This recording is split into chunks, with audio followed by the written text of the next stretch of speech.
আজকে আপনাদের মাঝে মলা মাছের ঝোল নিয়ে হাজির হলাম। আসসালামু আলাইকুম। Hello everyone. মেহেরপুর জেলা থেকে আমি রাদিয়া রাম্মু। আপনারা কি কোথায় থেকে এই ভিডিওটি দেখছেন অবশ্যই কমেন্ট করতে ভুলবেন না। তো আমি ফ্রেশ মলা মাছ নিয়েছি। মলা মাছগুলো ভালোভাবে পরিষ্কার করে ধুয়ে নিয়েছি। তো এখন পুরো প্রসেসটা দেখাবো আপনাদের, চলেন। তো আমি এখানে 3টার মতো বেগুন নিয়েছি। তো বেগুনের সাথে মলা মাছটা খুব সুন্দর যায়। তো এবার মশলা বেটে, তো আমি জিরা বেটে নিয়েছি আর পেঁয়াজ বেটে নিয়েছি। তো আমি বেগুনগুলো সুন্দরভাবে কুচি কুচি করে কেটে পানিতে ডুবিয়ে রাখছি। তো একটা কড়াই নিয়েছি। কড়াইটা একটু গরম হয়ে আসলে কড়াইয়ের ভিতরে পরিমাণ মতো তেল দিয়ে দিব। তো তেলটা হালকা গরম হয়ে আসলে তখন পেঁয়াজ কুচি দিয়ে দিব। তো আমি পেঁয়াজ বেটেও নিয়েছি, পেঁয়াজ কুচি করেও নিয়েছি। তো এই রান্নাটার জন্য 2 রকমের পেঁয়াজ লাগবে। যাই হোক, আমি তেলের ওপর পেঁয়াজটা দিয়ে সুন্দরভাবে নেড়ে চেড়ে নিচ্ছি। অবশ্যই আমার চ্যানেলটা সাবস্ক্রাইব করে পাশে থাকবেন। পাশে থাকা বেল আইকন প্রেস করে অল নোটিফিকেশন অন করে দিবেন। সবার আগে ভিডিওগুলো আপনারা পাবেন। তো যাই হোক, আমার পেঁয়াজটা সুন্দরভাবে নেড়েচেড়ে কষিয়ে নেওয়া হয়ে গেলে তো এই মুহূর্তে আমি জিরা বাটা আর বেটে রাখা পেঁয়াজটা অ্যাড করে দিব। তো এখানে আমি এক্সট্রা কোনো মশলা অ্যাড করব না, খুব সাধারণভাবে এই রান্নাটা করব।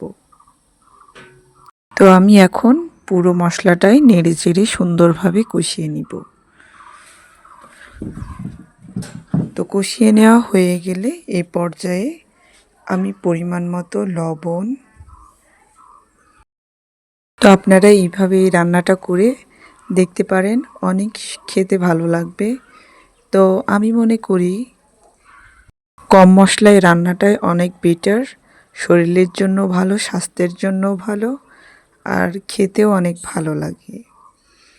তো অতিরিক্ত মশলা দিলে কি তরকারিতে মশলার স্বাদটাই আসে, তরকারির আসল স্মেলটা হারিয়ে যায়। তো যাই হোক, এখানে আমি 1 চামচ পরিমাণ শুকনো মরিচ গুঁড়ো, 1 চামচ পরিমাণ হলুদ গুঁড়ো আর স্বাদ মতো লবণ দিয়ে দিচ্ছি। তো লবণের পরিমাণটা আপনারা যে যেরকম খান সেরকম অ্যাড করবেন। তো যাই হোক, আমি এখন সম্পূর্ণ মশলাটাই সুন্দরভাবে কষিয়ে নিব। তো আস্তে আস্তে নেড়ে নেড়ে কষিয়ে নিচ্ছি যাতে তলে লেগে না যায়। তো কষানো হয়ে গেছে আমার। এখন আমি ঝোলের জন্য পানি দিয়ে দিব। আর পানিটা আমি আগেই গরম করে রাখছিলাম। তো আমি সবসময় চেষ্টা করি গরম পানি দিয়ে তরকারিগুলো রান্না করার। তো যতটুকু ঝোল রাখবো সেই পরিমাণ পানি দিয়ে এখন কেটে ধুয়ে পরিষ্কার করে রাখা বেগুনগুলো আমি ছেড়ে দিব। তো পানিটাই বলক উঠে আসলেই আমি এগুলো ছেড়ে দিব। তো আপনারা দেখতে পাচ্ছেন হালকা হালকা বলক উঠছে। তো যেহেতু এটা গরম পানি ছিল তাই আমি ছেড়ে দিচ্ছি।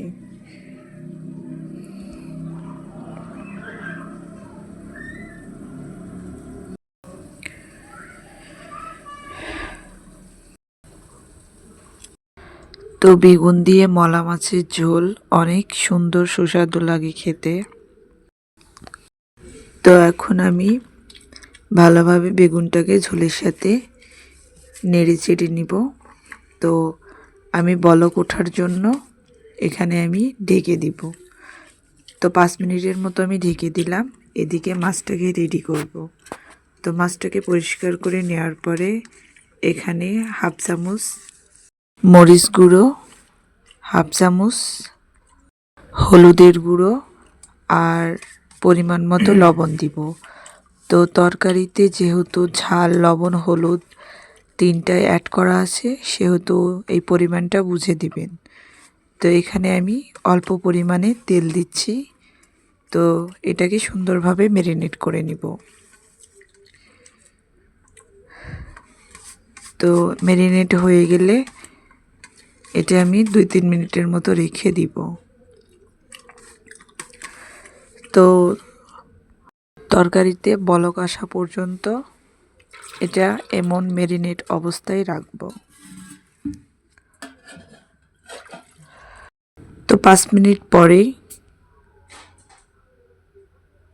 তো দেখতেই পাচ্ছেন তরকারিতে খুব সুন্দর বলক আসছে। তো এই পর্যায়ে আমি মাছটা তরকারির মাঝখানে দিয়ে দিব।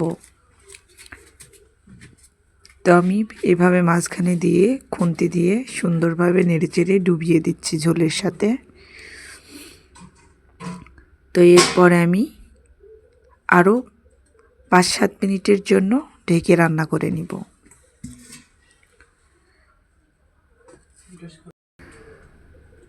তো 5-7 মিনিট পরেই আমি একটু ঢাকনাটা উঠালাম।